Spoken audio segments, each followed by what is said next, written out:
It's such a bombshell at the beginning that you sort of want to hide away and just deal with it yourself. But you realise as time goes on that you can't do that because it's a massive thing and it's far, far bigger than the two of you.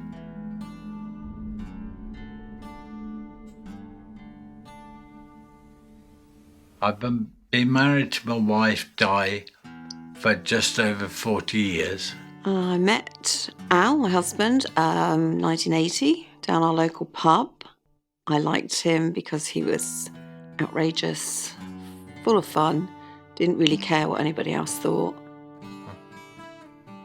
We just wanted, normal things in life, a nice home. We had 2 beautiful boys. We did everything sort of we wanted to without a second thought.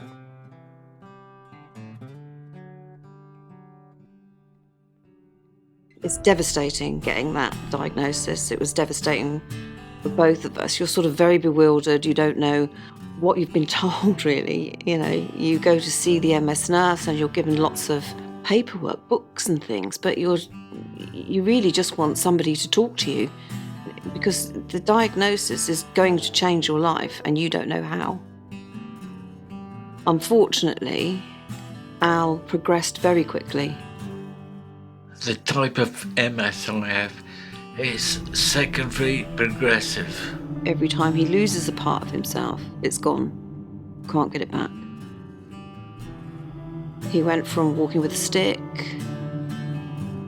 to then, he couldn't stand up at all. And then he's gone on from there to sort of wheelchairs and needing all sorts of aids to help him on his daily life, It's like I've lost at least 60% of myself. And every time Al loses a part of himself, we then have to readjust our life all over again. And we have to learn to cope with that again. And that is very difficult. Very difficult.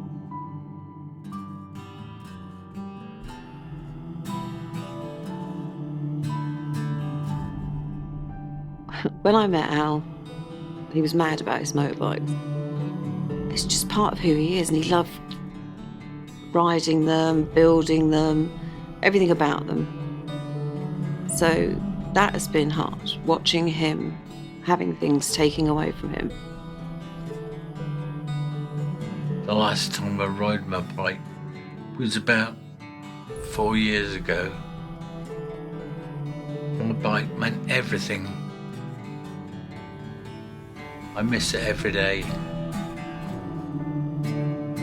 Just riding made me feel free. Losing the things that made me feel who I was is almost indefinable.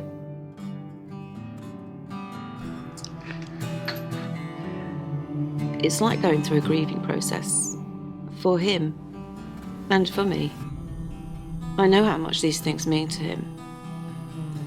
The way I was brought up was you kept your emotions in a box, locked up.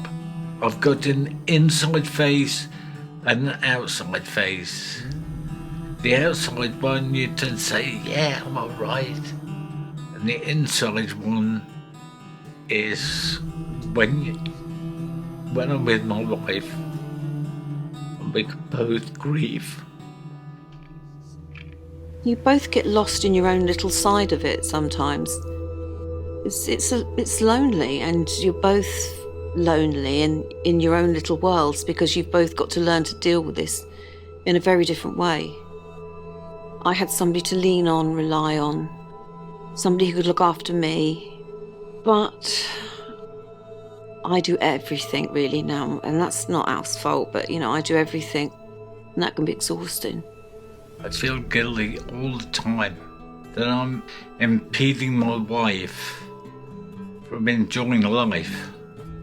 Al's gone from being a wonderfully confident partner to being frightened and relying on me totally. And it's horrible to see your partner who was your equal, sort of not anymore, and you have to provide and look after them, and it's almost like going back to being a mother. But when you have your children, you know eventually they'll grow up one day and leave home. But with your partner getting ill, you know it's only going to get worse. I wish that people knew just how difficult it is to get up every day and be positive. It's the thought I was strong, but I'm not. It's broken me a few times. But my way through it, I think both of our ways through it, is just get up every day and just deal with that day, whether it be good or bad. I think at first, when Al was diagnosed, I tried to carry on as normal, like, we haven't been affected as a family. And as time went on, I realised that wasn't true. Also, I tried to protect my children by not telling them things, and I realised this was the wrong way to go as well. You have to confide in each other. I think you've got to just try and take each day as it comes. Try and get as much help as you can. Talk to somebody, even though I've not been very good at that myself. And be honest with each other so that you can move forward. She tries to keep me on the up. In all of this, we've found a deeper love for each other. Something that goes beyond. And that in itself is lovely. Out of the MS, out of all of the mess and the hard times, there's this deep, deep love and respect that's come out of it. Sorry. It's okay. I love her more than when we first met. Al's changed. Obviously the MS has changed him. Changed him a lot. But he's still Al. And we still laugh and we still have fun. And there's still a lot of joy in our life. I think one of the things that has kept Al and me going is that we've both got really good senses of humour. And we're really silly.